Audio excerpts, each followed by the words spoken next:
ಗುರು ತನ್ನ ಶಿಷ್ಯರಿಗೆ ಉಪದೇಶ ಮಾಡುವುದು ಅದು ಗುರು ಕೃಪೆಯಾಗಿದೆ ಅಂತ ಹೇಳ್ತಾರೆ.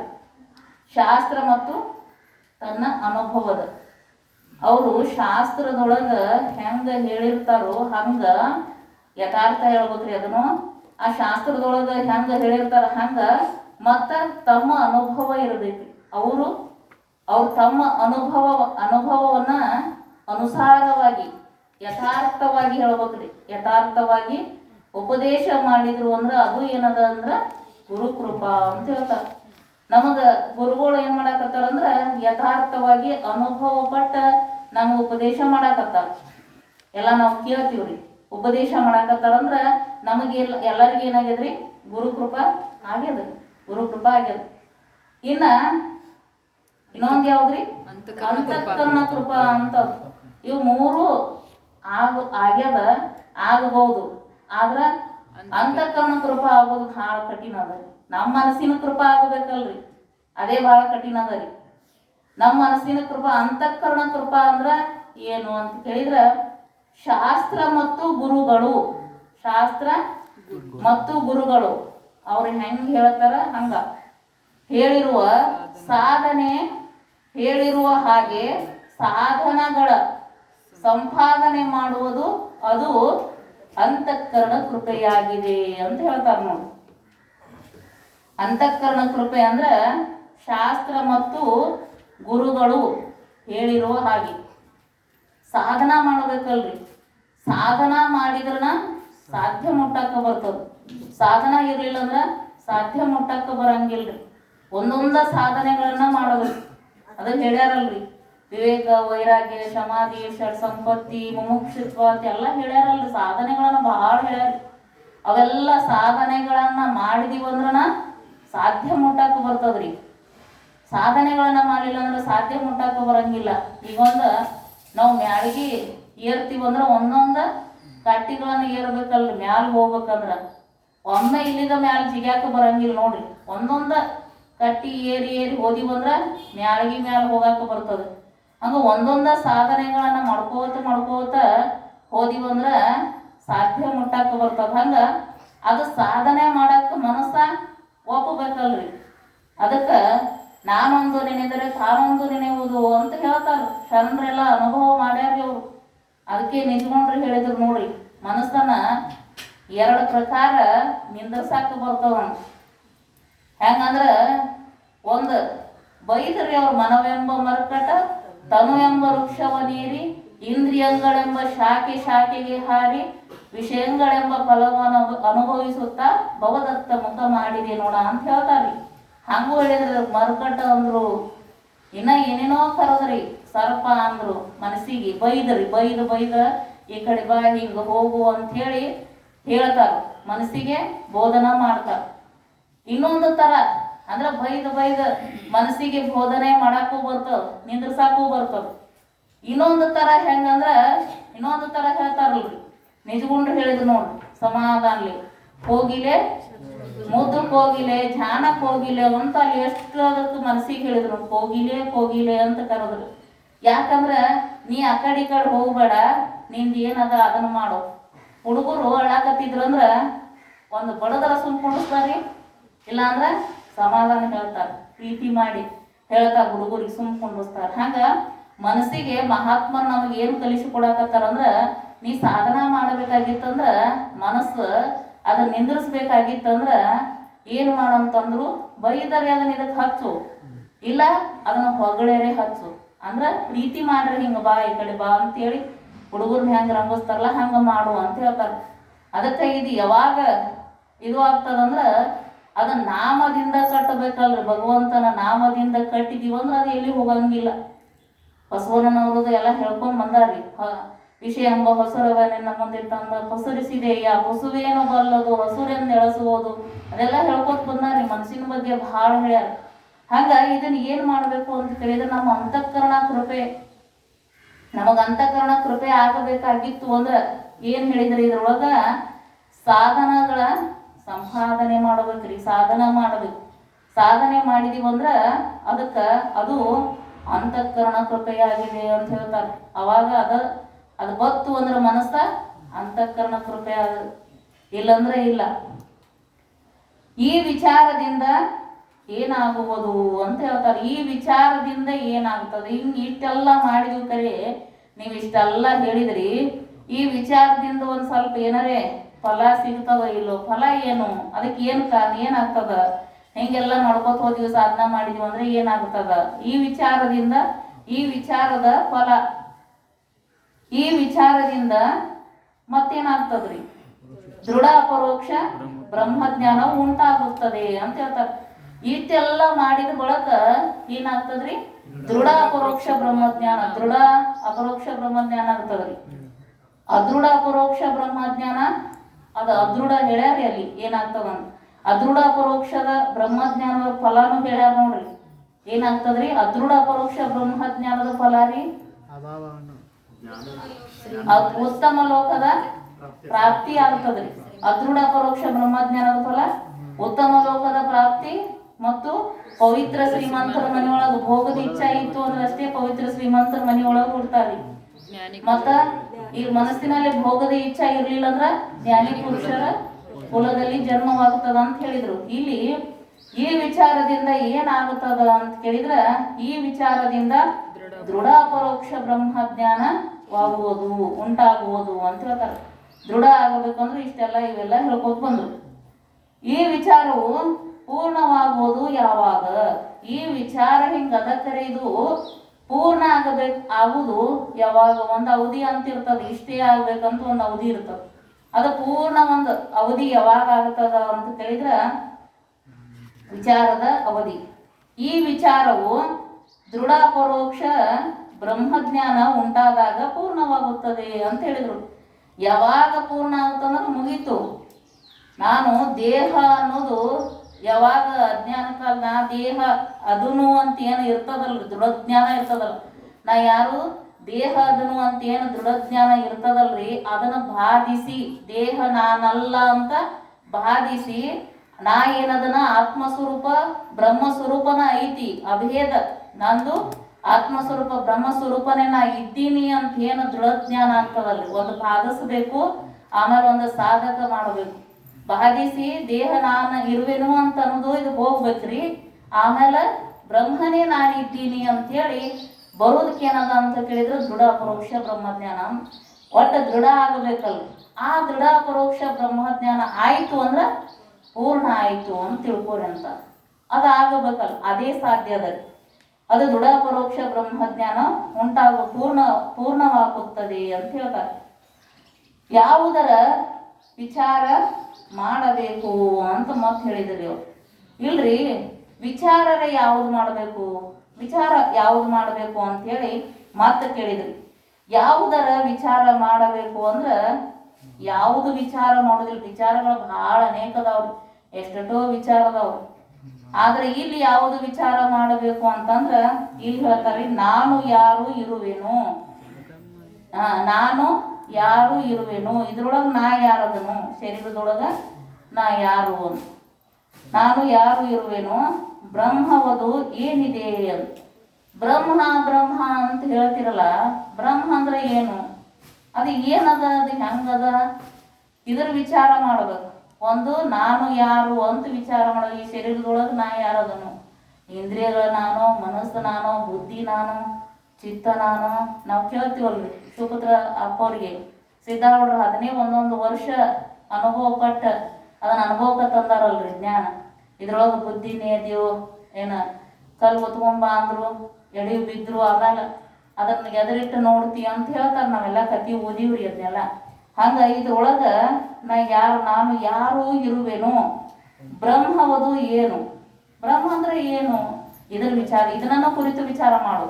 ನಾ ಯಾರಂತ ವಿಚಾರ ಮಾಡು ಒಂದು, ಇನ್ನೊಂದು ಬ್ರಹ್ಮ ಅಂದ್ರೆ ಏನು ಅಂತ ಇದನ್ನ ಕುರಿತು ವಿಚಾರ ಮಾಡು. ಇನ್ನೊಂದು ವಿಚಾರ, ಮೂರು ಹೇಳ್ತಾರೆ ಅವ್ರು, ಮೂರೇ ಅದಾವ ವಿಚಾರ ಮಾಡೋದು, ಮೂರೇ ಅದಾವ. ನಾವು ಮೂರ ಬಿಟ್ಟು 12 ಮಾಡಕತ್ತೀವಿ, ಏನೇನೋ ವಿಚಾರ ಮಾಡ್ತೀವ್ರಿ. ಬಾಳೋದು ಭಾಳ ಇಲ್ರಿ, ಮೂರ ವಿಚಾರದವ್ ಕರೇರಿ, ಏನೇನೋ ವಿಚಾರ ಮಾಡ್ತೀವಿ, ನಮ್ಮ ವಿಚಾರ ಫಲಕಾರಿ ಆಗುದಿಲ್ಲ. ಇನ್ನೊಂದು ಯಾವ್ದ್ರಿ, ಪ್ರಪಂಚದ ಸ್ವರೂಪ ಹೇಗೆ ಇರುವುದು, ಪ್ರಪಂಚದ ಸ್ವರೂಪ, ಈ ಪ್ರಪಂಚದ ಸ್ವರೂಪ ಹೆಂಗದ, ಸ್ವರೂಪ ಅಂದ್ರೆ ಅದ್ರ ಮಯ ಆಗಿರ್ತದಲ್ರಿ, ಅದಕ್ಕೆ ಸ್ವರೂಪ ಅಂತ ಕರೀತಾರೆ. ಈ ಪ್ರಪಂಚ ಹೆಂಗದ ಅಂತ ಇದರದ್ದು ವಿಚಾರ ಮಾಡು. ಒಂದು, ನಾನು ಯಾರು ಇರುವೆನೋ, ನಾ ಯಾರಿದ್ದೀನಿ ಅಂತ ವಿಚಾರ ಮಾಡು. ಇನ್ನೊಂದು, ಬ್ರಹ್ಮವದು ಏನಿದೆ ಅಂತ ವಿಚಾರ ಮಾಡೋದು. ಬ್ರಹ್ಮ ಏನದ, ಅದು ಹೆಂಗದ, ಅದು ಸತ್ತು ಚಿತ್ತು ಆನಂದ ಸ್ವರೂಪದ ಹೆಂಗದ ಅಂತ ಬ್ರಹ್ಮಂದರೆ ವಿಚಾರ ಮಾಡು, ಬ್ರಹ್ಮ ವಿಚಾರ ಮಾಡು. ಇನ್ನೊಂದು, ಪ್ರಪಂಚದ ಸ್ವರೂಪ ಹೇಗಿದೆ ಅಂತ ಹೇಳಿ ಇದನ್ನು ವಿಚಾರ ಮಾಡುವಂತ. ಈ ಮೂರು ಹೇಗಿದೆ ಇರುವುದು, ಈ ಮೂರು ವಸ್ತುಗಳ ವಿಚಾರ ಮಾಡಬೇಕು ಅಂತ ಹೇಳಿದ್ರು. ಈ ಮೂರು ವಸ್ತುಗಳ ವಿಚಾರ ಮಾಡಬೇಕು ಅಂತ ಹೇಳಿದ್ರು. ಈ ಮೂರು ವಸ್ತುಗಳ ಸಾಧಾರಣ ಸ್ವರೂಪವು ಹೇಗೆ ಇರುವುದು, ಈ ಮೂರು ವಸ್ತುಗಳದು ನೀವು ಹೇಳಿದ್ರಲ್ಲ, ಈ ಮೂರು ವಸ್ತುಗಳದ ಸ್ವಲ್ಪ ಸಾಮಾನ್ಯ ಸ್ವರೂಪ, ಆ ಮೂರು ವಸ್ತುಗಳದ ಸಾಮಾನ್ಯ ಸ್ವರೂಪ ಹೆಂಗದ ಅನ್ನೋದು ತಿಳಿಸ್ರಿ ಅಂತ ಹೇಳ್ತಾರ. ಮತ್ತೆ ಕೇಳ್ತಾರ, ಈ ಮೂರು ವಿಚಾರ ಮಾಡ್ರಿ ಅಂತ ನೀವು ಹೇಳಿದ್ರಲ್ಲ, ಪ್ರಪಂಚ ಮತ್ತು ನಾನು ಯಾರು, ಪ್ರಪಂಚ ಹೇಗಿದೆ, ಬ್ರಹ್ಮ ಹೆಂಗದಾನು, ನಾ ಯಾರಿದ್ದೀನಿ ಅಂತ ಈ ಮೂರು ವಸ್ತುಗಳ ವಿಚಾರ ಮಾಡು ಅಂತ ಹೇಳಿದ್ರಲ್ಲ, ಇದ್ರೊಳಗ ಈ ಮೂರು ವಸ್ತುಗಳ ಸಾಧಾರಣ ಸ್ವರೂಪ ಹೆಂಗದ ಅಂತ ಹೇಳಿ ಮತ್ತ ಪ್ರಶ್ನೆ ಮಾಡಿದರು. ಮೂರು ವಸ್ತುಗಳ ಸಾಧಾರಣ ಸ್ವರೂಪವು ಹೇಗೆ ಇರ್ಬೋದು, ಅದು ಹೆಂಗದ ಒಂದ್ ಸ್ವಲ್ಪ ನೀವು ತಿಳಿಸ್ಕೊಟ್ರೆ ನಾವು ವಿಚಾರ ಮಾಡಕ್ ಬರ್ತದ್ರಿ. ಹಿಂಗದ ಅಂತ ಹೇಳಿದ್ರಂದ್ರ ನಾವು ವಿಚಾರ ಮಾಡ್ತೀವಿ. ಹೆಂಗದ ಅಂತ ಹೇಳಿದ್ರ ಅವ್ರು ಹೇಳ್ತಾರೆ, ನಾನು ಮತ್ತು ಬ್ರಹ್ಮ ಚೈತನ್ಯವಾಗಿದ್ದು ಪ್ರಪಂಚವುದು ಜಡವಾಗಿದೆ ಅಂತ ಹೇಳಿದ್ರಿ ಅವರು. ಸಾಧಾರಣ ರೂಪ ಹೆಂಗದ, ಸಾಮಾನ್ಯ ರೂಪ ಹೆಂಗದ ಅಂತ ಕೇಳಿದ್ರ ಹೇಳಿದ್ರು ಅವರು, ನಾನು ಮತ್ತು ಬ್ರಹ್ಮ. ನಾನು ಅಂದ್ರ ಆತ್ಮ ಸ್ವರೂಪ, ಬ್ರಹ್ಮ ಎರಡೂ ಹೆಂಗದರಿ, ಚೈತನ್ಯ ಸ್ವರೂಪ ಅದರಿ. ಚೈತನ್ಯವಾಗಿದ್ದು ಪ್ರಪಂಚವುದು ಜಡವಾಗಿದೆ ಅಂತ ಹೇಳ್ತಾರೆ. ಪ್ರಪಂಚ ಹೆಂಗದರಿ, ಜಡ ಆಗ್ಯದ. ನಾನು ಮತ್ತು ಬ್ರಹ್ಮ ಚೈತನ್ಯವಾಗಿದ್ದು ಪ್ರಪಂಚವುದು ಜಡವಾಗಿದೆ ಅಂತ ಹೇಳಿದ್ರು. ಪ್ರಪಂಚದ್ದು ಇದನ್ನೇ ಹೇಳ್ತಾರ್ರಿ. ಸಮಷ್ಟಿ, ವ್ಯಷ್ಟಿ, ಸ್ಥೂಲ, ಸೂಕ್ಷ್ಮ, ಕಾರಣ, ದೇಹ ಹಾಗೂ ಅವುಗಳ ಅವಸ್ಥೆಗಳು ಮತ್ತು ಅವುಗಳ ಧರ್ಮಗಳು ಪ್ರಪಂಚವೆನಿಸಿಕೊಳ್ಳುತ್ತವೆ ಅಂತ ಹೇಳಿದ್ರು. ಅಲ್ರಿ, ಪ್ರಪಂಚ ಅಂದ್ರೆ ಪ್ರಪಂಚ ಜಡವಾಗಿದೆ ಅಂತ ಹೇಳಿದ್ರಲ್ಲ, ಆ ಪ್ರಪಂಚ ಜಡವಾಗಿದೆ ಅಂದ್ರ ಮತ್ತ ಪ್ರಪಂಚ ಅಂದ್ರೆ ಏನು, ಪ್ರಪಂಚ ಅಂದ್ರೆ ಏನು ಅಂತ ಕೇಳಿದ್ರ ಮತ್ತ ಪ್ರಪಂಚ ಅಂದ್ರೆ ಏನು ಅನ್ನೋದು ಮತ್ತೆ ತಿಳಿಸ್ತಾರ್ರಿ ಅವ್ರು. ಏನಂದ್ರ ಸಮಷ್ಟಿ, ವ್ಯಷ್ಟಿ. ಸಮಷ್ಟಿ ಅಂದ್ರೆ ಎಲ್ಲ, ವ್ಯಷ್ಟಿ ಅಂದ್ರೆ ಒಂದೇ, ವ್ಯಷ್ಟಿ ಅಂದ್ರೆ ಒಂದೊಂದೇ, ಸಮಷ್ಟಿ ಅಂದ್ರೆ ಎಲ್ಲ. ಸ್ಥೂಲ, ಇದು ಕಣ್ಣಿಗೆ ಕಾಣಿಸೋದು ಸ್ಥೂಲ ದೇಹ. 25 ತತ್ವಗಳಿಂದ ಕೂಡಿದ್ದು ಸ್ಥೂಲ ಶರೀರ ಅಂತ ಕಣ್ಣಿಗೆ ಕಾಣಿಸ್ತದ್ರಿ. ಸ್ಥೂಲ ದೇಹ. ಸೂಕ್ಷ್ಮ ದೇಹ 17 ತತ್ವಗಳಿಂದ ಕೂಡಿದ್ದು ಸೂಕ್ಷ್ಮ ದೇಹ. ಕಾರಣ ದೇಹ ಅಂದ್ರೆ ಅಜ್ಞಾನ, ಕಾರಣ ದೇಹ ಹಾಗೂ ಅವುಗಳ ಅವಸ್ಥೆಗಳು. ಅವಸ್ಥೆಗಳು ಯಾವ್ರಿ? ಜಾಗ್ರತ, ಸ್ವಪ್ನ, ಸುಷುಪ್ತಿ ರೀ. ಇವು ಅವಸ್ಥೆಗಳಂತ ಹೇಳ್ತಾರೆ. ಜಾಗ್ರತ ಯಾವಾಗಿರ್ತದ್ರಿ? ಜಾಗ್ರತ ಅವಸ್ಥಾ ರೀ. ಸ್ವಪ್ನ ಅವಸ್ಥಾ, ಸುಷುಪ್ತಿ. ಇವು ಅವಸ್ಥೆಗಳು ಮೂರು, ಜಾಗ್ರತ ಮತ್ತು ಸ್ವಪ್ನ, ಸುಷುಪ್ತಿ. ಮತ್ತು ಅವುಗಳ ಧರ್ಮಗಳು ಮುಂದೆ ಹೇಳ್ತಾರಲ್ಲ ಧರ್ಮ. ಅವುಗಳ ಧರ್ಮಗಳು ಪ್ರಪಂಚವೆನಿಸಿಕೊಳ್ಳುತ್ತವೆ ಅಂತ ಹೇಳಿದ್ರು. ಇಷ್ಟೆಲ್ಲ ಏನದ ಅಂದ್ರೆ ಪ್ರಪಂಚ ಅಂತ ಹೇಳ್ತಾರೆ. ಅದಕ್ಕೆ ಒಂದ್ ಸ್ವಲ್ಪ ಪರಿಚಯ ಮಾಡಿದ್ರೆ ನಮ್ಗೆ ಏನೇನದ ಅಂದ್ರೆ ಇಷ್ಟ ಅದ ನೋಡ್ರಿ. ಪ್ರಪಂಚ ಅಂದ್ರೆ ಹೆಂಗದ ಅಂತಂದ್ರ ಇಷ್ಟೆಲ್ಲ ಕೂಡಿದನ ಪ್ರಪಂಚ ಅದ ಅಂತ ಹೇಳ್ತಾರೆ. ಯಾವ್ದ್ರಿ? ಸಮಷ್ಟಿ, ವ್ಯಷ್ಟಿ, ಸ್ಥೂಲ, ಸೂಕ್ಷ್ಮ, ಕಾರಣ ದೇಹ ಹಾಗೂ ಅವುಗಳ ಅವಸ್ಥೆಗಳು ಮತ್ತು ಅವುಗಳ ಧರ್ಮಗಳು ಪ್ರಪಂಚವೆನಿಸಿಕೊಳ್ಳುತ್ತವೆ ಅಂತ ಹೇಳಿದ್ರು. ಇದೆಲ್ಲ ಕೂಡಿದ್ದ ಏನದ ಅಂದ್ರ ಪ್ರಪಂಚ ಅದ ಅಂತ ಹೇಳಿದ್ರು. ಈ ಪ್ರಪಂಚ ಏನದ ಅಂತ ವಿಚಾರ ಮಾಡಂದ್ರಲ್ರಿ, ಇದೆಲ್ಲ ಕೂಡಿದ್ದು ಪ್ರಪಂಚ ಅದ ನೋಡು ಅಂತ ತಿಳಿಸ್ಕೊಡತ್ತಾರ ನಮ್ಗೆ. ಇನ್ನ ಚೈತನ್ಯ, ನಾನು ಚೈತನ್ಯ ರೂಪ ಇರ್ತೀನಿ ಅಂತ ಹೇಳ್ಯಾರಲ್ರಿ.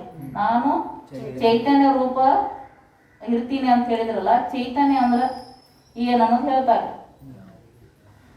ಚೈತನ್ಯದ ಸ್ವರೂಪ ಹೇಗಿದೆ, ಹೇಗೆ ಇದೆ ಅಂತ ಚೈತನ್ಯದ ಸ್ವರೂಪ. ಚೈತನ್ಯ ಅಂದ್ರಲ್ಲ, ಅದು ಚೈತನ್ಯದ ಸ್ವರೂಪ ಹೆಂಗದ ಅದಕ್ಕೊಂದು ಸ್ವಲ್ಪ ಪರಿಚಯ ಮಾಡಿಕೊಡ್ರಿ ಅಂತ ಅವ್ರ ಪ್ರಶ್ನೆ ಕೇಳ್ತಾರೆ. ಚೈತನ್ಯ ಅಂದ್ರೆ ಹೆಂಗದ ಒಂದು ಸ್ವಲ್ಪ ನೀವು ತಿಳಿಸಿರೋ ಅಂದ್ರೆ ಅದ್ರ ವಿಚಾರ ಮಾಡಕ್ ಬರ್ತದೆ. ಏನೂ ತಿಳಿಸ್ಲಿ ಅಂದ್ರೆ ವಿಚಾರ ಹೆಂಗ ಮಾಡ್ತಾರೆ. ಒಂದ್ ಸ್ವಲ್ಪ ಹಿಂಗ ಹಾದಿ ಹೇಳಿದ್ರ ಅವ್ರ ಮನಿ ಎಲ್ಲಿ ಅದರ, ಹಿಂಗ್ ಹೋಗ್ರಿ, ಹಿಂಗ್ ಹೋದ್ರ ಮನಿ ಸಿಗ್ತದ ಅಂತ ಹೇಳಿದ್ರಂದ್ರ ಸ್ವಲ್ಪ ಅದ್ರ ಬಗ್ಗೆ ಹೇಳಿದ್ರಂದ್ರ ಹೋಗ್ತಾರ್ರಿ ಅವ್ರು. ಹಂಗ ಒಂದ್ ಸ್ವಲ್ಪ ಅದ್ರ ಬಗ್ಗೆ ತಿಳಿಸಿರಿ ಅಂದ್ರೆ ಹೋಗಕ್ ಬರ್ತದ ಅಂತ. ಚೈತನ್ಯ ಅಂದ್ರೆ ಏನು, ಚೈತನ್ಯದ ಸ್ವರೂಪವು ಹೇಗಿದೆ ಅಂತ ಪ್ರಶ್ನೆ ಮಾಡಿದ್ರು. ಯಾವುದು ಜ್ಞಾನ ರೂಪವಾಗಿದೆ, ಅದು ಏನದರಿ, ಯಾವುದು ಜ್ಞಾನ ರೂಪವಾಗಿದೆ. ಜ್ಞಾನ, ಅರಿವು, ತಿಳುವಳಿಕೆ, ಇದೆಲ್ಲ ಜ್ಞಾನ ಅಂದ್ರೆ ಗೊತ್ತದರಿ, ಎಲ್ಲರಿಗೂ ಗೊತ್ತದ. ಜ್ಞಾನ ಅಂದ್ರೆ ತಿಳುವಳಿಕೆ, ಅರಿವು, ಇದಕ್ಕೇನಂತಾರ ಜ್ಞಾನ. ಇಲ್ಲಿ ಇನ್ನೊಂದು ಪ್ರಕಾಶನೂ ಅಂತಾರ, ಅರಿವುನು ಅಂತಾರ, ತಿಳುವಳಿಕೆನೂ ಅಂತಾರ. ಇದಕ್ಕೆ ಜ್ಞಾನ ಅಂತ ಕರೀತಾರ. ಅದು ಏನದರಿ, ಜ್ಞಾನ ರೂಪ ಅದರಿ, ಅದು ಅರಿವಿನ ರೂಪ ಅದರಿ, ಅದು ಪ್ರಕಾಶ ರೂಪ ಅದರಿ. ಯಾವುದು ಜ್ಞಾನ ರೂಪವಾಗಿದೆ, ಯಾವುದು ಜ್ಞಾನ ರೂಪವಾಗಿದೆಯೋ, ಯಾವ ಜ್ಞಾನ ರೂಪ ವಾಗಿದೆ ಮತ್ತು ಸರ್ವಘಟಾದಿ ಪ್ರಪಂಚವನ್ನು ತಿಳಿಯುತ್ತದೆ. ಜ್ಞಾನ ರೂಪ ಐತಿ ಅಂದ್ರ ಸಾಮಾನ್ಯವಾಗಿ ಸರ್ವಘಟಾದಿ ಪ್ರಪಂಚಗಳನ್ನ ತಿಳಿತದರಿ. ಅದು ಯಾಕೆ ತಿಳಿತದ, ಅದು ಇರುದ ಜ್ಞಾನ ರೂಪ ಅದರಿ. ಜ್ಞಾನ ರೂಪ ಅದ ಅಂದ್ರ ತಿಳಿತದರಿ. ಅದು ಜ್ಞಾನ ಸ್ವರೂಪನ ಅದ. ಸರ್ವಘಟಾದಿ ಪ್ರಪಂಚವನ್ನು ತಿಳಿತದರಿ. ಅದು ಪ್ರಪಂಚವನ್ನು ತಿಳಿತದರಿ. ಅದೆಲ್ಲ ಪ್ರಪಂಚವನ್ನು ಸರ್ವಘಟ, ಘಟ ಅಂದ್ರೆ ಕೊಡ ರೀ, ಪಟ, ಅರಿವು, ಎಲ್ಲ ವಸ್ತುಗಳನ್ನ ತಿಳಿಯುವಂತ ಸಾಮರ್ಥ್ಯ ಅದರಿ. ಯಾವುದ್ರಿ ಅದ, ಜ್ಞಾನ ರೂಪ. ಜ್ಞಾನ ತಿಳಿಯುತ್ತದೆ ಮತ್ತು ಯಾವುದನ್ನು ಬೇರೆಯಾದ ಮನ ಇಂದ್ರಿಯಗಳು ತಿಳಿಯುವುದರಲ್ಲಿ ಅಸಮರ್ಥವಾಗಿರುತ್ತವೆ ಅದು ಚೈತನ್ಯವಾಗಿದೆ ಅಂತ ಕರೀತಾರೆ. ಅದನ್ನ ಆ ಜ್ಞಾನ ಎಲ್ಲ ತಿಳಿತದ್ರಿ. ಆ ಜ್ಞಾನ ಏನದರಿ, ಅದು ಸರ್ವಘಟಾದಿ ವಸ್ತುಗಳನ್ನ ತಿಳಿತದರಿ. ಅದು ಮತ್ತೆ ಈ ಸರ್ವಘಟಾದಿ ಇಂದ್ರಿಯಗಳು, ಬೇರೆಯಾದ ಮನ ಇಂದ್ರಿಯಗಳು, ಮನಸ್ಸು ಮತ್ತು ಇಂದ್ರಿಯಗಳು ಅದನ್ನ ತಿಳಿತದರಿ.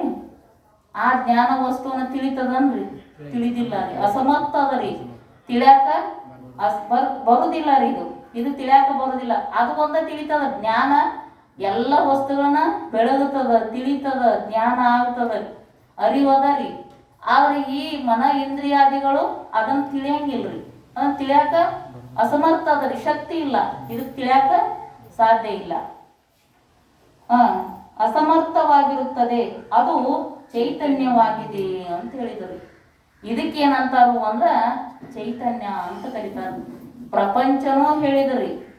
ಪ್ರಪಂಚ ಅಂದ್ರೆ ಏನ್ ಹೇಳಿದ್ರಿ, ಸಮಷ್ಟಿ, ವ್ಯಕ್ತಿ, ಸ್ಥೂಲ, ಸೂಕ್ಷ್ಮ, ಕಾರಣ ದೇಹ ಹಾಗೂ ಅವುಗಳ ಅವಸ್ಥೆ ಮತ್ತು ಅವುಗಳ ಧರ್ಮಗಳು ಪ್ರಪಂಚ ಅಂತ ಒಂದು ಹೇಳಿದ್ರಿ. ಪ್ರಪಂಚ ಅಂದ್ರೆ ಎಲ್ಲ ಅದ್ರ ಬಗ್ಗೆ ಹೇಳಿದ್ರ, ಅಂದ್ರೆ ಪ್ರಪಂಚದ ಬಗ್ಗೆ ತಿಳಿಸಿದ್ರು. ಹೆಂಗದ ನೋಡು, ಇದು ಪ್ರಪಂಚ ಹೆಂಗದ ಅಂತ. ಮತ್ತಿನ್ನ ಜ್ಞಾನ ಹೆಂಗದ, ಚೈತನ್ಯ ಹೆಂಗದ ಅಂತಂದ್ರ, ಚೈತನ್ಯ ಅಂದ್ರೆ ಹಿಂಗದ. ಯಾವುದು ಜ್ಞಾನ ರೂಪವಾಗಿದೆ, ಯಾವುದು ಜ್ಞಾನ ಸ್ವರೂಪ ಅದನ್ನು ಮತ್ತು ಸರ್ವಘಟಾದಿ ಪ್ರಪಂಚವನ್ನು ತಿಳಿಯುತ್ತದೆ. ಎಲ್ಲ ಘಟ ಪಟ ಇವೆಲ್ಲ ಪ್ರಪಂಚವನ್ನ ಇದ್ರೊಳಗಿರುವಂತ ವಸ್ತುಗಳನ್ನ ತಿಳಿತದ. ಅದು ತಿಳಿದೇನದ, ಇದು ಜ್ಞಾನ. ಮತ್ತು ಯಾವುದರ ಬೇರೆಯಾದ ಮನ ಇಂದ್ರಿಯಗಳು ತಿಳಿಯುವುದರಲ್ಲಿ ಅಸಮರ್ಥವಾಗಿದೆ. ಇವೆಲ್ಲ ವಸ್ತುಗಳನ್ನ ತಿಳಿಯಾಕ ಅಸಮರ್ಥದ. ಇದಕ್ಕೇನಂದ್ರು ಚೈತನ್ಯ ಅಂತ ಕರೀತಾರ. ಇದಕ್ಕ ಚೈತನ್ಯ ಅಂತ ಕರೀತಾರ. ಎರಡು ಹೇಳಿದ್ರಿ, ಪ್ರಪಂಚ ಅಂತ ಹೇಳಿದ್ರಿ, ಚೈತನ್ಯ ಅಂದ್ರ ಹೆಂಗ, ಚೈತನ್ಯ ಅಂದ್ರೆ ಹಿಂಗದ ನೋಡ್ರಿ. ಹಿಂಗಿದ್ದದಕ್ಕ ಚೈತನ್ಯ ಅಂತ ತಿಳ್ಕೊರಿ. ಹಿಂಗಿತ್ತು ಅಂದ್ರ ಅದು ಪ್ರಪಂಚ ಅಂತ ತಿಳ್ಕೊರಿ ಅಂತ ಹೇಳಿದ್ರು. ಏನ ಜಡ ಅಂದ್ರೆ ಏನು ಅಂತ, ಜಡದ ಸ್ವರೂಪವು ಹೇಗಿದೆ ಅಂತ ಪ್ರಶ್ನೆ ಮಾಡ್ತಾರೆ. ಜಡ ಅಂದ್ರೆ ಏನು, ಜಡದ ಸ್ವರೂಪ ಹೆಂಗದ,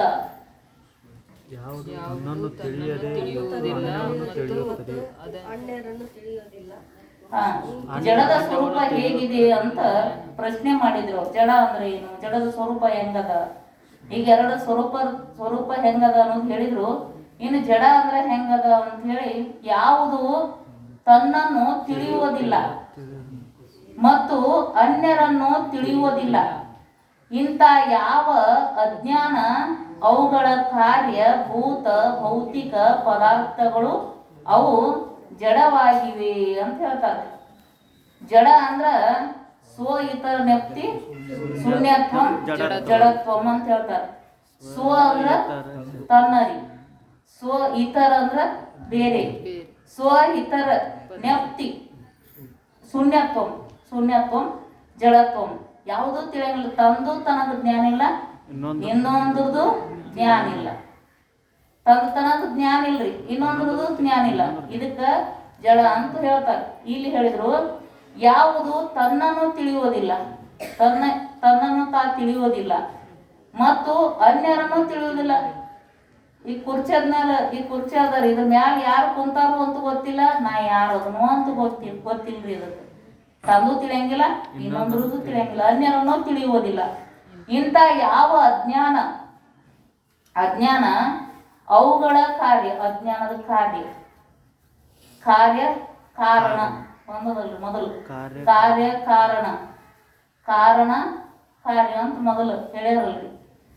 ಅಜ್ಞಾನ ಕಾರಣ ಅದರಿ, ದುಃಖ ಕಾರ್ಯ ಅಂತ ಅಲ್ಲಿ ಹೇಳಿದ್ರಲ್ರಿ. ಇದ್ರೊಳಗೆ ಫಸ್ಟ್ನೇದು, ಇದ್ರೊಳಗೆ ನಿವೃತ್ತಿ ಒಳಗೆ ಅಂದ್ರ ಕಾರ್ಯ ಕಾರಣ. ಹಂಗ ಅಜ್ಞಾನ ಅವುಗಳ ಕಾರ್ಯ ಯಾವ್ರಿ? ಭೂತ ಮತ್ತು ಭೌತಿಕ ಪದಾರ್ಥಗಳು ಅವು ಜಡವಾಗಿವೆ ಅಂತ ಹೇಳಿದ್ರು.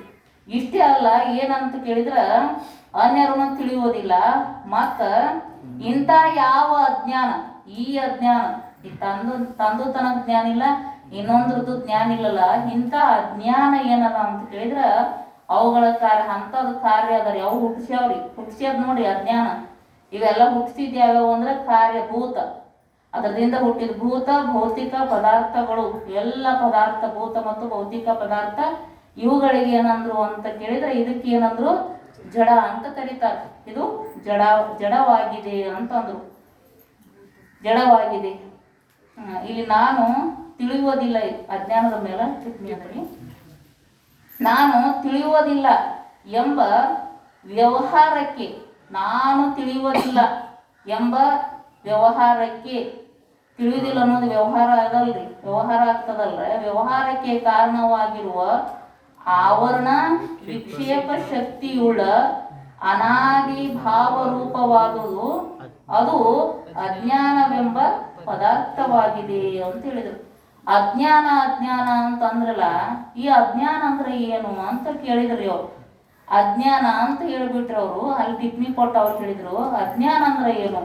ನಾನು ತಿಳಿಯುವುದಿಲ್ಲ ಅಂತ ಆಗ್ತದ್ರಿ ವ್ಯವಹಾರ. ನಾ ತಿಳಿಯುವುದಿಲ್ಲ, ನಂಗೆ ಗೊತ್ತಿಲ್ಲ, ಅದು ಗೊತ್ತಿಲ್ರಿ ಅಂತ ಅಂತೀವಲ್ಲ, ಗೊತ್ತಿರ್ಲಾರ್ದನ ಅಜ್ಞಾನ ಅಂತ ಕರೀತಾರೆ. ಗೊತ್ತಿರ್ಲಾರ್ದನ ಅಜ್ಞಾನ. ಈ ಅಜ್ಞಾನ ನಾನು ತಿಳಿಯುವುದಿಲ್ಲ ಎಂಬ ವ್ಯವಹಾರಕ್ಕೆ ಕಾರಣವಾಗಿರುವುದು. ಆ ವ್ಯವಹಾರಕ್ಕೆ ಕಾರಣ ಯಾವುದಾಗ್ಯದ್ರಿ? ಆವರಣ ಅಂದ್ರೆ ಮುಚ್ಚೋದ್ರಿ, ಎದರ ಮೇಲೆ ಬೇಕಾದ್ರೆ ಮುಚ್ಚೋದ್ರಿ. ಒಟ್ಟು ಆವರಣ ಅದ, ಕಾಣ ಉಳ್ಳಾರ್ದಾಗ ಮಾಡಿದ್ದು ಆವರಣ. ವಿಕ್ಷೇಪ ಶಕ್ತಿ ಉಳ್ಳ ಮತ್ತ ವಿಕ್ಷೇಪ ಶಕ್ತಿ. ಅಲ್ಲಿ ವಿಕ್ಷೇಪ ಅಂದ್ರೆ ಬೇರೆ ಹೇಳ್ಯಾರಿ. ವಿಕ್ಷೇಪ ಅಂದ್ರೆ ಒಂದು ಹೇಳ್ಯಾರಲ್ರಿ ನಿಮ್ಕ ಏನು ಅಂತ. ವಿಕ್ಷೇಪ ಶಕ್ತಿ ಉಳ್ಳ, ವಿಕ್ಷೇಪ ಅನ್ನುವಂಥ ಶಕ್ತಿ ಅದರಿ ಅದ್ರೊಳಗ. ವಿಕ್ಷೇಪ ಶಕ್ತಿ ಉಳ್ಳ ಅನಾದಿ ಭಾವರೂಪವಾದುದು. ಅನಾದಿ ಭಾವ ಅಂದ್ರ ಓರು ಭಾವ. ಅನಾದಿ ಅಂದ್ರೆ ಆದಿ ಹೇಳಕ್ ಬರ್ಲಾರ್ದು ಅನಾದಿ. ಇದು ಎಂದ್ ಹುಟ್ಟ್ಯದ ಅನ್ನೋದು ಗೊತ್ತಿಲ್ಲ. ಆದಿ ಹೇಳಕ್ ಬರಂಗಿಲ್ಲ, ಹುಟ್ಟಿದ್ದು ಹೇಳಾರ್ದು ಅನಾದಿ ಅದ. ಅನಾದಿ ಅಂದ್ರ ಎಂದ ಹುಟ್ಟ್ಯದ ಅದರದ್ದು ಇದು ಹೇಳಕ್ ಬರಂಗಿಲ್ಲಲ್ರಿ, ಅದಕ್ಕೆ ಅನಾದಿ ಅಂತ ಕರೀತಾರೆ. ಮುಂದೆ ಹೇಳ್ತಾರೆ ಎಣ್ಣೆ ಇದ್ರೊಳಗೆ ಅನಾದಿ ಅಂದ್ರ. ಹಂಗ ಅನಾದಿ ಮತ್ತೇನಾಗಿದ್ರದು ಭಾವರೂಪ ಅದ ನೋಡಿ. ಅಭಾವ ಇಲ್ರಿ, ಅದು ಭಾವರೂಪ ಅದ. ಭಾವರೂಪವಾದುದು ಇರ್ಲಾರ್ದು ಭಾವ ಆಗ್ಯದ್ರಿ. ಇರ್ಲಾರ್ದ ಮತ್ತೇನ್ ಮಾಡಿದ್ರಿ? ಭಾವರೂಪ ಆಗ್ಯದ ನೋಡ್ರಿ. ಅನಾದಿ ಭಾವರೂಪ ವಾದುದು ಅದು ಅಜ್ಞಾನವೆಂಬ ಪದಾರ್ಥವಾಗಿದೆ ಅಂತ ಹೇಳ್ತಾರೆ, ಅದಕ್ಕೆ ಕರೀತಾರೆ. ಅಂಥದ್ದು ಯಾವುದು ಅಂದ್ರ ಅಜ್ಞಾನ. ಅದಕ್ಕೆ ಏನಂತ ತಿಳ್ಕೊರಿ ನೀವು? ಅದಕ್ಕೆ ಅಜ್ಞಾನ ಅಂತ ತಿಳ್ಕೊರಿ. ಯಾವುದು ತಿಳಿಯೋದಿಲ್ಲ, ಯಾವುದು ನಾನು ತಿಳಿಯುವುದಿಲ್ಲ ಎಂಬ ವ್ಯವಹಾರಕ್ಕೆ ಕಾರಣವಾಗಿರುವುದು ಆವರಣ ವಿಕ್ಷೇಪ ಶಕ್ತಿಯುಳ್ಳ ಅನಾದಿ ಭಾವರೂಪವಾದುದು. ಅದು ಅಜ್ಞಾನವೆಂಬ ಪದಾರ್ಥವಾಗಿದೆ ಅಂತ ಹೇಳಿದರು. ಇದಕ್ಕನ ಏನಂದ್ರು ಅಂದ್ರೆ ಅಜ್ಞಾನ ಅಂತ ತಿಳ್ಕೋರಿ, ಅಜ್ಞಾನದ ಪದಾರ್ಥ ಅದೇ ಅದ ಅಂತಂದ್ರು. ಇನ್ನ ಭೂತ ಅಂದ್ರೆ ಏನು? ಭೂತ ಅಂದ್ರ ಆಕಾಶಾದಿ 5 ಭೂತಗಳು ಗೊತ್ತದ್ರಿ. ಆಕಾಶಾದಿ 5 ಭೂತಗಳು: ಆಕಾಶ, ವಾಯು, ತೇಜ, ಜಲ, ಪೃಥ್ವಿ. ಇವು 5 ಭೂತಗಳದಾವ. ಆಕಾಶಾದಿ 5 ಭೂತ. ಆದಿ ಅಂದ್ರ 5: ಆಕಾಶ, ವಾಯು, ತೇಜ, ಜಲ, ಪೃಥ್ವಿ. ಇವು 5 ಭೂತಗಳು ಅಂತ ಹೇಳಿದ್ರು. ಇನ್ನೊಂದು ಭೌತಿಕ ಅಂತ ಅದರಿ. ಆ ಭೌತಿಕದ ಮೇಲೆ ಹೇಳ್ತಾರೆ, ಟಿಪ್ಪಣಿ ಹೇಳಿದ್ರಲ್ಲ, ಭೌತಿಕದ ಮೇಲೆ ಭೂತಗಳ ಕಾರ್ಯವಾದ ಪಿಂಡ ಬ್ರಹ್ಮಾಂಡಾದಿಗಳೆಲ್ಲವೂ ಭೌತಿಕವಾಗಿವೆ ಅಂತ ಹೇಳ್ತಾರೆ. ಭೂತಗಳ ಕಾರ್ಯವಾದ ಭೂತಗಳು ಯಾವ್ಯಾವ್ರಿ? ಆಕಾಶ, ವಾಯು, ತೇಜ, ಜಲ, ಪೃಥ್ವಿ ಅನ್ನೋದು ಇವು ಪಂಚಮಹಾಭೂತಗಳು. ಈ ಪಂಚಮಹಾಭೂತಗಳ ಕಾರ್ಯವಾದದ್ದು ಯಾವ್ದು? ಪಿಂಡ ಬ್ರಹ್ಮಾಂಡ. ಪಿಂಡ ಶರೀರ ಬ್ರಹ್ಮಾಂಡ. ಇದೆಲ್ಲ ಬ್ರಹ್ಮಾಂಡ ನೋಡಿ. ಇದು ಎದರದಾಗ್ಯದ್ರಿ? ಎದರಿಂದ ಹುಟ್ಟ್ಯದ್ರಿ? ಇದು ಕಾರ್ಯ ಎದರ ಕಾರ್ಯ ರೀ? ಭೂತಗಳ ಕಾರ್ಯ ರೀ. ಭೂತಗಳ ಕಾರ್ಯ ಪಿಂಡ ಶರೀರ ಬ್ರಹ್ಮಾಂಡ. ಪಿಂಡ ಬ್ರಹ್ಮಾಂಡಾದಿಗಳೆಲ್ಲವೂ ಭೌತಿಕವಾಗಿವೆ ಅಂತ ಕರೀತಾರೆ. ಇವಕ್ಕೇನಂದ್ರು ಭೌತಿಕ ಅಂತ ಹೇಳಿದರು. ಮುಂದಿಂದು ಮೇಲೆ ಹೇಳಿರುವ 3 ವಸ್ತುಗಳ ವಿಚಾರದ ಉಪಯೋಗವು ಯಾವ ರೀತಿಯಾಗಿ ಆಗುವುದು ಅಂತ ಪ್ರಶ್ನೆ ಮಾಡಿದರು ಇವರು. ಮೇಲೆ ಹೇಳಿರುವ ಅಂದ್ರೆ ಎಲ್ಲ ಹೇಳ್ಯಾರಲ್ರಿ, ಮ್ಯಾಲ ಅವ್ರು ಮೇಲೆ ಹೇಳಿರುವ 3 ವಸ್ತುಗಳ ಯಾವ ಹೇಳಿದ್ರಿ? 3 ವಸ್ತುಗಳ ವಿಚಾರದ ಉಪಯೋಗವು ಯಾವ ರೀತಿ ಆಗುವವು ಅಂತ. ಈ ನೀವು ಹೇಳಿದ್ರಲ್ಲ, ಈ 3 ವಸ್ತುಗಳ ಉಪಯೋಗ ಯಾವ ರೀತಿ ಮಾಡಬೇಕು, ಯಾವ ರೀತಿ ಉಪಯೋಗ ಆಗ್ತದ, ಅದು ಯಾವ ರೀತಿ ಉಪಯೋಗ ಮಾಡಬೇಕು ಅಂತ ಹೇಳಕತ್ತಾರ್ರಿ. ಮತ್ತು ಈ ವಿಷಯ ನಾಳಿನ ದಿವಸ ಈಗ ಒಂದು ಸ್ವಲ್ಪ ಸಂಸ್ಕೃತ ಭಾಷೆ ನೋಡೋಣ್ರಿ. ಇನ್ನೇನು ದಿವಸ ನಾವು ಎಲ್ಲ ತಿಳ್ಕೊಂಡಿದ್ದೀವಿ ಒಂದು ಸ್ವಲ್ಪ.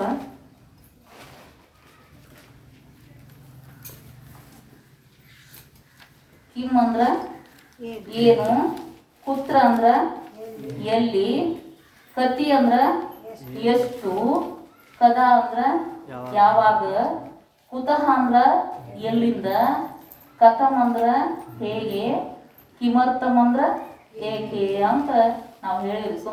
ಸ್ವಲ್ಪ ಜ್ಞಾನ ಆಗಲಿ, ಪೂರಾ ಆಗೋದು ಬೇಡ. ಅಕ್ಷರ ಜ್ಞಾನ ಅಂತ ಆದ್ರೆ ಸಾಕು. ಸಂಸ್ಕೃತ ಭಾಷೆ ಮತ್ತೆ ಕಠಿಣ ಅಂತ ಹೇಳ್ಬಾರ್ದು. ಅಷ್ಟ ಸ್ವಲ್ಪ ಅಕ್ಷರ ಜ್ಞಾನ ಆಯ್ತು ಅಂದಾಯ್ತು. ಈಗ ನೋಡ್ರಿ ಸ್ವಲ್ಪ ಗಚ್ಚತಿ ಅಂದ್ರ ಏನಾಯ್ತ್ರಿ? ಗಚ್ಚತಿ ಅಂದ್ರ ಹೋಗುದ್ರಿ. ಗಚ್ಚತಿ ಅಂದ್ರ ಹೋಗುದು, ಗಚ್ಚತಿ. ಪಠತಿ ಅಂದ್ರ ಓದುವುದು, ಪಠತಿ ಅಂದ್ರ ಓದುವುದು. ಪತತಿ ಅಂದ್ರ ಬೀಳುವುದು. ಇವು 3 ಒಂದ್ ಸ್ವಲ್ಪ ಅದರ ಉತ್ತರ ಹೇಳೋಣ. ನೀನ್ ಏನ್ ಹೇಳಿದೀವಿ ಅಂದ್ರ ಗಚ್ಚತಿ ಅಂದ್ರ ನಾನು ಹೋಗುತ್ತೇನೆ ಅಂತ ಹೇಳಿದೇವ್ರಿ. ನಾನು ಹೋಗುತ್ತೇನೆ. ಎಲ್ಲಿಗೆ ಹೋಗ್ತಂದ? ನಾನು ಅನ್ನಕ್ಕೆ ಏನಂತಾರೆ? ಅಹಂ ಮಂದಿರಂ ಗಚ್ಚಾಮಿ. ನಾನು ಮಂದಿರಕ್ಕೆ ಹೋಗುತ್ತೇನೆ ಅಂತ ಆಯ್ತು. ಅಹಂ ಅಂದ್ರೆ ನಾನು, ಮಂದಿರಂ ಅಂದ್ರೆ ಮಂದಿರಕ್ಕೆ ಹೋಗುತ್ತೇನೆ. ಅಹಂ ಪಾಠಂ ಪಠಾಮಿ. ನಾನು ಪಾಠವನ್ನು ಓದುತ್ತೇನೆ ಅಂತಾಯ್ತು. ಈಗ ನೋಡ್ರಿ, ಅಹಂ ಮಂದಿರಂ ಗಚ್ಚಾಮಿ ಅಂತ ಹೇಳಿದ್ವಿ ನಾವು. ಅದಕ್ಕೇನಂತಾರ? ಅಹಂ ಮಂದಿರಂ ಗಚ್ಚಾಮಿ ಅಂದ್ರೆ ಏನ್ರಿ? ನಾನು ಮಂದಿರಕ್ಕೆ ಹೋಗುತ್ತೇನೆ ಅಂತ. ನಾನು ಮಂದಿರಕ್ಕೆ ಹೋಗುತ್ತೇನೆ ಅಂತ ಅಂದಿವ್ರಿ.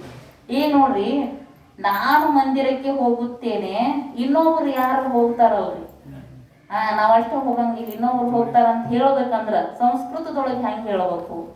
ನಾನು ಮಂದಿರಕ್ಕೆ ಹೋಗುತ್ತೇನೆ ಅಂದ್ರೆ ಅಹಂ ಮಂದಿರಂ ಗಚ್ಚಾಮಿ ಅಂತ ಹೇಳಿದಿವ್ರಿ. ನಾನು ಮಂದಿರಕ್ಕೆ ಹೋಗುತ್ತೇನೆ ಅಂತ ಹೇಳಿದಿವ್ರಿ. ಈಗ ಇನ್ನೊಬ್ರ ಹೆಸರು ತೂವರ್ ಯಾರ್ದಾರಿ, ನಿಮ್ ದೋಸ್ತರ ಹೆಸರು ತೂವರ್ ಯಾರ ಇದ್ರ, ಇವನು ಮಂದಿರಕ್ಕೆ ಹೋಗುತ್ತಾನೆ ಅಂತ ಹೇಳ್ಬೇಕಲ್ರಿ. ಇವನು ಮಂದಿರಕ್ಕೆ ಹೋಗುತ್ತಾನೆ. ಸಿದ್ದು ಮಂದಿರಕ್ಕೆ ಹೋಗುತ್ತಾನೆ. ಸಿದ್ದು ಮಂದಿರಂ ಗಚ್ಚತಿ. ಇವನು ಮಂದಿರಕ್ಕೆ ಹೋಗುತ್ತಾನೆ. ಅದು ಗಚ್ಚಾಮಿ ಅಂದ್ರೆ ಹೋಗುತ್ತೇನೆ, ಗಚ್ಚತಿ ಅಂದ್ರೆ ಇನ್ನೊಬ್ರು.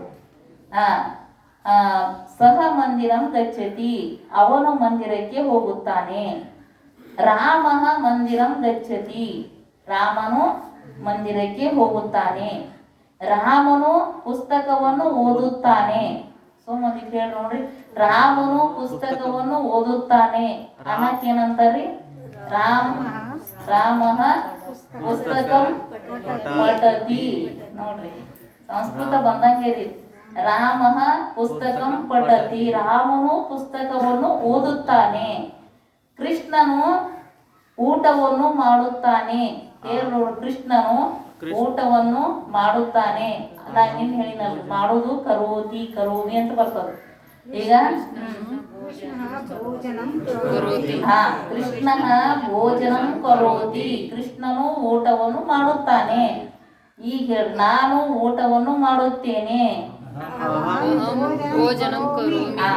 ಅಹಂ ಭೋಜನಂ ಕರೋಮಿ, ನಾನು ಊಟವನ್ನು ಮಾಡುತ್ತೇನೆ.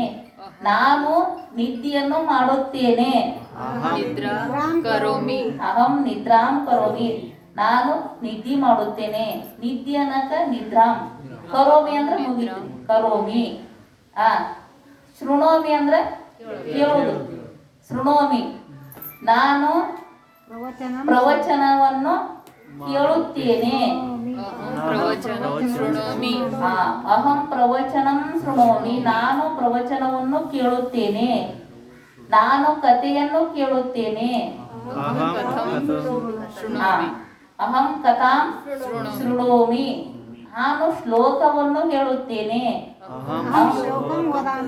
ಅಹಂ ಶ್ಲೋಕಂ ವದಾಮಿ, ವದಾಮಿ ಅಂದ್ರೆ ಹೇಳುತ್ತೇನೆ, ವದಾಮಿ ಹೇಳುತ್ತೇನೆ. ಈಗ ನೋಡ್ರಿ, ಇದಿರ್ಲಿ. ಇನ್ನೊಂದು ಪುರತಃ ಅಂದ್ರ ಮುಂದೆ. ಪುರತಃ ಅಂದ್ರ ಮುಂದೆ. ಸಂಸ್ಕೃತದೊಳಗೆ, ಕನ್ನಡದೊಳಗೆ ಬರ್ತದೆ. ಮುಂದೆ, ಹಿಂದೆ, ಎಡಗಡೆ, ಬಲಗಡೆ, ಮೇಲೆ, ಕೆಳಗೆ ಅಂತೀವಲ್ರಿ ನಾವು. ಅದೇ ಒಂದ್ ಸ್ವಲ್ಪ ಇದ್ರೊಳಗೆ ಹೆಂಗ ಅಂತಾರ, ಸಂಸ್ಕೃತ ಭಾಷೆದೊಳಗೆ ಹೆಂಗ ಅಂತಾರ. ಮುಂದೆ ಅನ್ನಕ ಪುರತಃ ಅಂತ ಕರೀತಾರ. ಪುರತಃ ಅಂದ್ರ ಮುಂದೆ. ಪೃಷ್ಠತಃ ಅಂದ್ರ ಹಿಂದೆ. ಪೃಷ್ಠತಃ ಅಂದ್ರ ಹಿಂದೆ. ವಾಮತಃ, ವಾಮತಃ ಅಂದ್ರ ಎಡಗಡೆ. ಎಡಗಡೆಕ್ಕೆ ಏನಂತಾರಿ? ವಾಮತಃ ಅಂತ. ದಕ್ಷಿಣತಃ ಅಂದ್ರ ಬಲಗಡೆ. ದಕ್ಷಿಣತಃ ಅಂದ್ರ ಬಲಗಡೆ ರೀ. ಅಧಃ ಅಂದ್ರ ಕೆಳಗ್ರಿ. ಅಧಃ ಅಂದ್ರ ಕೆಳಗ. ಉಪರಿ ಅಂದ್ರ ಮೇಲೆ. ಉಪರಿ ಅಂದ್ರ ಮೇಲೆ. ಪುರತಃ ಅಂದ್ರ ಮುಂದೆ. ಪುರತಃ ಅಂದ್ರ ಮುಂದೆ. ಪೃಷ್ಠತಃ ಅಂದ್ರ ಹಿಂದೆ. ವಾಮತಃ ಅಂದ್ರ ಎಡಗಡೆ. ದಕ್ಷಿಣತಃ ಅಂದ್ರ ಬಲಗಡೆ. ಅಧಃ ಅಂದ್ರ ಕೆಳಗೆ. ಉಪರಿ ಅಂದ್ರ ಮೇಲೆ. ಈಗ ನೋಡ್ರಿ, ನನ್ನ ಮುಂದೆ ಏನದ, ನಮ್ಮ ಹಿಂದೆ ಏನದ, ಎಡಗಡೆ ಏನದ, ಬಲಗಡೆ ಏನದ ಅನ್ನೋದ್ರಿ. ಏನನ್ಬೇಕು ಅನ್ನೋದು. ಮಮ ಪುರತಃ, ನನ್ನ ಮುಂದೆ. ಮಮ ಪುರತಃ ಸಿದ್ದು ಅಸ್ತಿ, ನನ್ನ ಮುಂದೆ ಅದಾರು. ಅಸ್ತಿ ಅಂದ್ರ ಅದಾರು. ಅದಾರು ಬರ್ತದ್ರಿ, ಅದನ್ನು ಅಂತ ಬರ್ತದ, ಎಲ್ಲ ಬರ್ತದ್ರಿ. ಅದು ಒಂದೇ ಅಸ್ತಿ ಅಂದ್ರ ಇದ್ದಾರೆ ಅಂತ ಅಂದಂಗ್ರಿ. ಮಮ ಪೃಷ್ಠತಃ ಭಾವಚಿತ್ರಂ ಅಸ್ತಿ. ಫೋಟೋ ಭಾವಚಿತ್ರಂ ಅಸ್ತಿ. ಸಿದ್ಧಾರೂಢ ಭಾವಚಿತ್ರಂ ಅಸ್ತಿ. ಮಮ ವಾಮತಃ ಅಂದ್ರ ಎಡಗಡೆ, ನನ್ನ ಎಡಗಡೆ ಮೂರ್ತಿ ಅಸ್ತಿ. ಎಡಗಡೆ ಮೂರ್ತಿ ಅಸ್ತಿ. ಮಮ ದಕ್ಷಿಣತಃ ಬಲಗಡೆ. ಮಮ ದಕ್ಷಿಣತಃ ಪ್ರಕೋಷ್ಠಃ ಅಸ್ತಿ. ಪ್ರಕೋಷ್ಠಃ ಅಂದ್ರ ರೂಮ್ ರೀ. ರೂಮ್ ಅದಲ್ರಿ, ಪ್ರಕೋಷ್ಠ ಅಂತ ಕರೀತಾರೆ. ರೂಮ್ ಪ್ರಕೋಷ್ಠಃ ಅಸ್ತಿ. ಏಕಂ ಲಘು ಕಥಾಂ ವದಾಮಿ, ಒಂದು ಸಣ್ಣ ಕತಿ ಹೇಳ್ತ ನೋಡ್ರಿ. ಕತಿ ಅಂದ್ರೆ ದೊಡ್ಡದಲ್ಲ, ಸಂಸ್ಕೃತದೊಳಗೆ ಕತಿ. ಏಕಾ ವೃದ್ಧ ಮಾತಾ ಆಸೀತ್. ಏಕಾ ವೃದ್ಧ ಮಾತಾ ಆಸೀತ್. ಮಾತಾ ಆಸೀತ್ सा किं करोति देश सेवां करोति स्म. सा वृद्धमाता बहु अधिक देशस्य उपरि प्रीति आसीत्. देशस्य उपरि अधिक प्रीति आसीत्. सा अस्माकं भारतदेशं रक्षणं कुर्मः इति प्रीति आसीत् सा माता. तस्याः चत्वारः पुत्राः आसन्. तस्याः मातायाः चत्वारः पुत्राः आसन्. ಆ ಮಾತಾಗ 4 ಮಂದಿ ಮಕ್ಕಳಿದ್ರು. ಚತ್ವಾರಃ ಪುತ್ರಾಃ ಆಸನ್ ಇದ್ರು. ಸಾ ಮಾತಾ ಆ ಮಾತಾ ಏಕವಾರಂ ಯುದ್ಧಂ ಪ್ರಚಲತ್ ಆಸೀತ್. ಯುದ್ಧ ಪ್ರಚಲತ್ ಆಸೀತ್. सा माता किं कृतवती? चत्वारः पुत्रः आसन्. मम एकपुत्रं देशरक्षणार्थं युद्धार्थं प्रेषयामि इति सा चिन्तितवती. प्रथमपुत्रम् आहूय भवान् अस्माकं भारतदेशं रक्षणं करोतु, भवान् गच्छतु, देशं रक्षणं करोतु इति सा माता युद्धार्थं प्रेषितवती. सः युद्धं कृतवान् परन्तु तत्रैव सः पुत्रः मरणं प्राप्तवान्. तत्रैव युद्धे मरणं प्राप्तवान्. द्वितीय पुत्रः अस्ति. मरणवार्ता आगतः. सा माता उक्तवती अस्तु देशरक्षणार्थं स प्राणं त्यक्तवान्, चिन्ता नास्ति. सा न रोदितवती. तदा द्वितीयपुत्रः आसीत्. सः द्वितीयपुत्रम् आहूतवती. भवान् अस्माकं भारतदेशं रक्षणं कर्तुं युद्धार्थं गच्छति वा इति. सः अपि द्वितीयपुत्रः माता आज्ञां करोतु, अहं गच्छामि इति उक्तवान्. सः अपि युद्धार्थं गतवान्. परन्तु तत्र किम् अभवत् इत्युक्ते युद्धे सः अपि मरणं प्राप्तवान्. द्वितीयपुत्रः अपि मरणं तत्रैव प्राप्तवान्. पुनः वार्ता आगता. सा माता तथापि न रोदितवती. सा अधिक देशभक्ति आसीत्. भारतदेश मातुः रक्षणं करणीयम् इति तूष्णीम् उपविष्टवती. तूष्णीम् विचिन्त्य उपविष्टवती. तदा तृतीयपुत्रः आगत्य माता अहमपि युद्धार्थं गच्छामि. तृतीयपुत्रः उक्तवान्. इदानीं 2 पुत्राः मरणं प्राप्तवन्तः. तृतीयपुत्रः अस्ति. सा किञ्चिदपि न चिन्तितवती. अस्तु पुत्रः, अस्माकं भारतदेशं रक्षणं कर्तुं भवान् गच्छतु इति प्रेषितवती. आरतिं कृत्य तिलकं स्थाप्य गच्छतु पुत्रः इति प्रेषितवती. तृतीयपुत्रः अपि युद्धं कृत्वा तत्रैव मरणं प्राप्तवान्. तदा जनः ग्रामजनः आगतवन्तः. आगत्य मातां वदति, माता न जानाति वा भवन्तः 3 पुत्राः युद्धे मरणं प्राप्तवन्तः. इदानीम् अन्तिमपुत्रः अस्ति. भवत्याः कृते आवश्यकम्. अनन्तरम् अग्निं ज्वालयितुं पुत्र एव आवश्यकं खलु. तदर्थं 4 अन्तिमपुत्रः अस्ति. एतं मा प्रेषयतु इति जनाः उक्तवन्तः. तदा तूष्णीम् उपविष्टवती. परन्तु 4th अन्तिमपुत्रः आगतवान्. माता चिन्ता मास्तु, अस्माकं भारतदेशं रक्षणं करोमि. अहं भवत्या आशीर्वादं करोतु, अहं गच्छामि इति उक्तवान्. सः माता आनन्देन प्रेषितवती. अस्तु पुत्रः, आनन्दम् अस्ति, भारतदेशं रक्षणं कर्तुं गच्छतु, युद्धं करोतु, गच्छतु इति आनन्देन प्रेषितवती. जनाः तर्जितवन्तः. कथमस्ति एषा माता? 4th पुत्रमपि अन्तिमपुत्रमपि प्रेषितवती.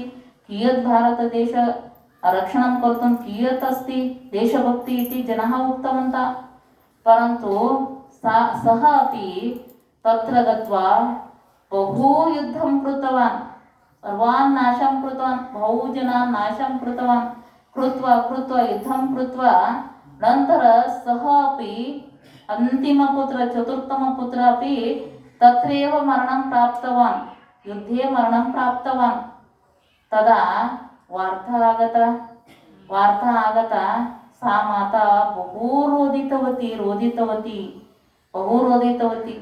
चत्वारः पुत्रः मरणं प्राप्तवन्तः अस्माकं भारतदेश रक्षणं कर्तुं गतवन्तः अहमपि प्रेषितवती इदानीं किं करोमि इति रुदितवती माता तदा सर्वे जनाः आगच्छति वदति माता अहम् उक्तवती आसम् भवती न जानाति वा अन्तिमपुत्रः भवत्याः कृते आवश्यकं चत्वारः पुत्रः मरणं प्राप्तवन्तः इदानीं किमर्थं रोदति तदा एव ज्ञातव्यमासीत् इदानीं किमर्थं रोदति भवती इदानीं रोदतु वयं किं कुर्मः इति जनाः तर्जितवन्तः जनाः अधिकं तर्जितवन्तः तां सा इतोपि रोदितवती जनाः आगत्य वदति चेत् रोदनम् आगच्छति एव तदा सा माता अधिकं रोदितवती रोदति तदा जनाः उक्तवन्तः सा माता उक्तवती भवती प्रेषितवती इदानीं किं करोति इति जनाः वदति तदा सा माता वदति एकवाक्यम् उक्तवती सा माता किं वाक्यम् उक्तवती इत्युक्ते मम अन्तिमपुत्रः चतुर्थमपुत्रं प्रेषितवती चत्वारः पुत्रः तत्रैव देशरक्षणार्थं मरणं प्राप्तवन्तः तदर्थं न अहं रोदामि मम चत्वारः पुत्रः देशरक्षणार्थं मरणं प्राप्तवन्तः इति अहं न रोदामि अहं किमर्थं रोदामि इत्युक्ते अहं प्रेषयितुं देशरक्षणार्थं प्रेषयितुं पञ्चमपुत्रः नास्ति पञ्चमपुत्रः नास्ति तदर्थं रोदनम् आगच्छति इति सा माता उक्तवती तदा जनाः तां नमनं कृतवन्तः कियत् देशभक्ति अस्ति चत्वारः पुत्रः मरणं प्राप्तवन्तः तथापि भवती एतादृशी देशभक्ति अस्ति अस्माकं भारतदेशस्य जनाः कीदृशी देशभक्ति सर्वेषां कृते आवश्यकम् इति